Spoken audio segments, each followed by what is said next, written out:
So this is my top 10 albums of 2017 list. I know I might be a bit late for it this year, but I think it's a great opportunity for you to get to know my channel, get to know my music taste a bit better, and I think it's never too late to recommend great albums to you. 2017 was a good year for music in my opinion.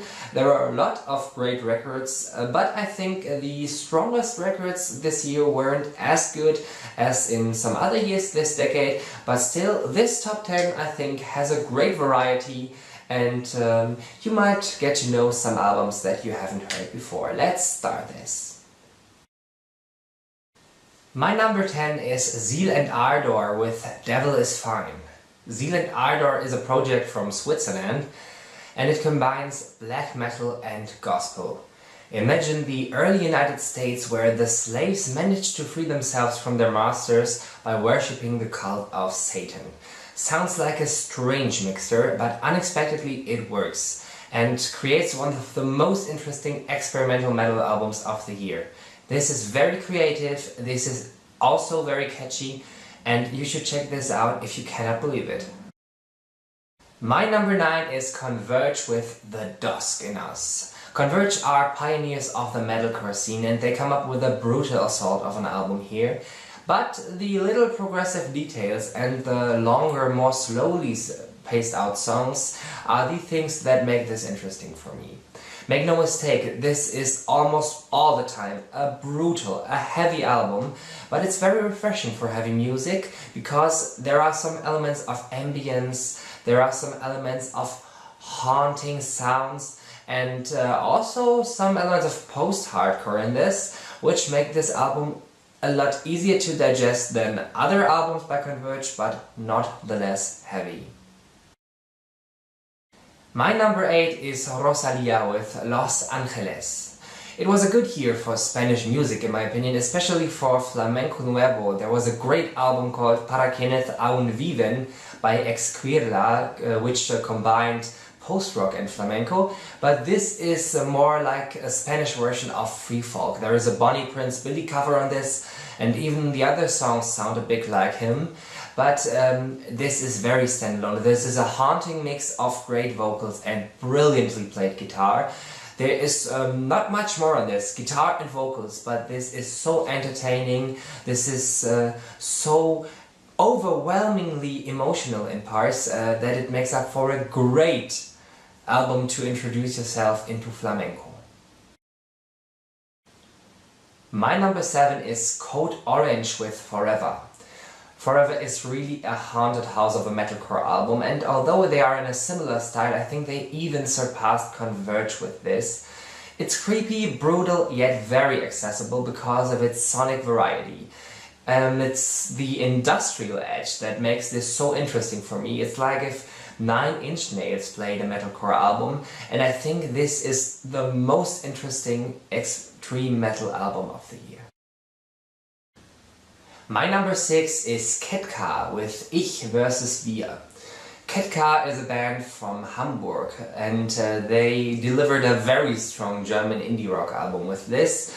There is a lot of punk flair on this album, and it's got a detailed political attitude and very deep storytelling. Ketka are willing to take a risk with a great single like Sommer 89, which is about people fleeing from the German Democratic Republic shortly before the fall of the Berlin Wall, and it also depicts kind of the situation in Germany nowadays with the refugee crisis and all of this stuff.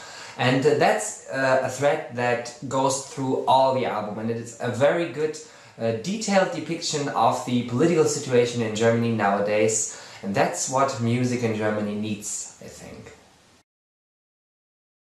My number 5 is Kendrick Lamar's Damn. The Compton rapper has delivered his pop album here, and I like that.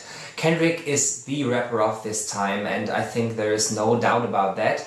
And I find this to be his most entertaining album. I like it even more than To Pimp a Butterfly or Good Kid, Mad City, because I think it's more accessible. And yeah, I know that To Pimp a Butterfly is a great classic, but this one is more close to my heart, and I think that the direction he is going in, with great rap skills combined with chart-friendly songs, is what could make rap music, good rap music, fit for the charts nowadays. And I think that's a great achievement, that songs like DNA charted so highly in the United States, for example, and Humble was also a great hit in Germany. These are songs that may have not been this successful when delivered from other rappers. So I think Dame is a great achievement. My number 4 is Mount Eerie with A Crow Looked at Me. This is an incredibly heart-wrenching singer-songwriter album by Phil Elverum, and it's about the death of Elverum's wife, who suffered from cancer.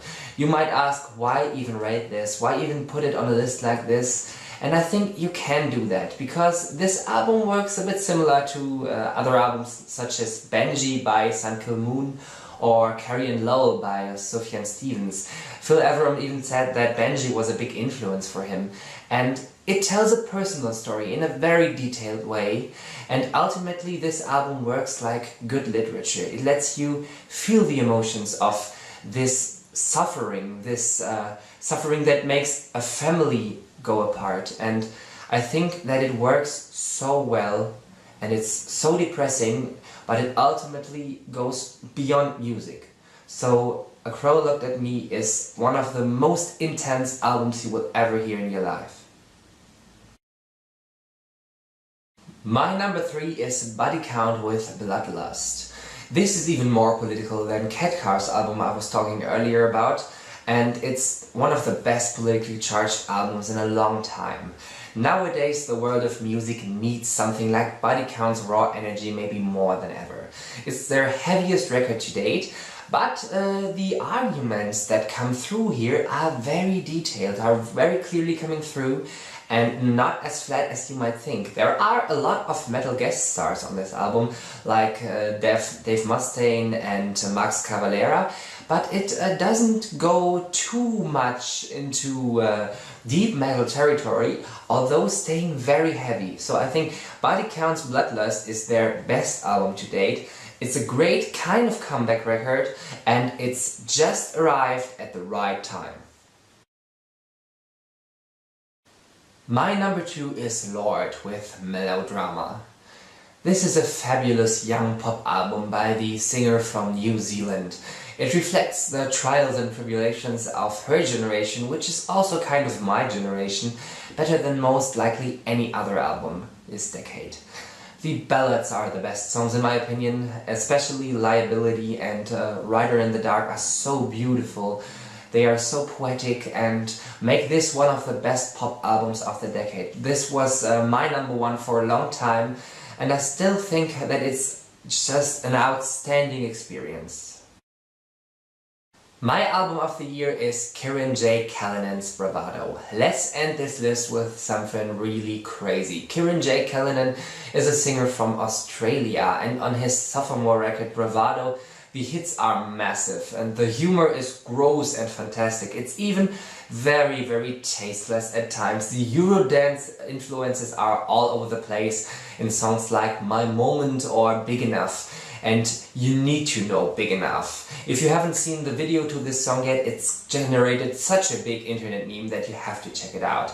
And I think the album is even great if it's noisy and all over the place in songs like Down to Hang.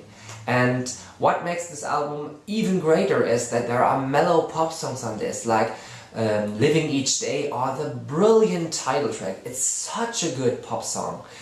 This is fantastic pop music, even if it's disgusting, even if it's self-humiliating, as Kieran J. Callinan says himself. And you need to check this out if you haven't heard from it. My album of the year, Kieran J. Callinan's Bravado.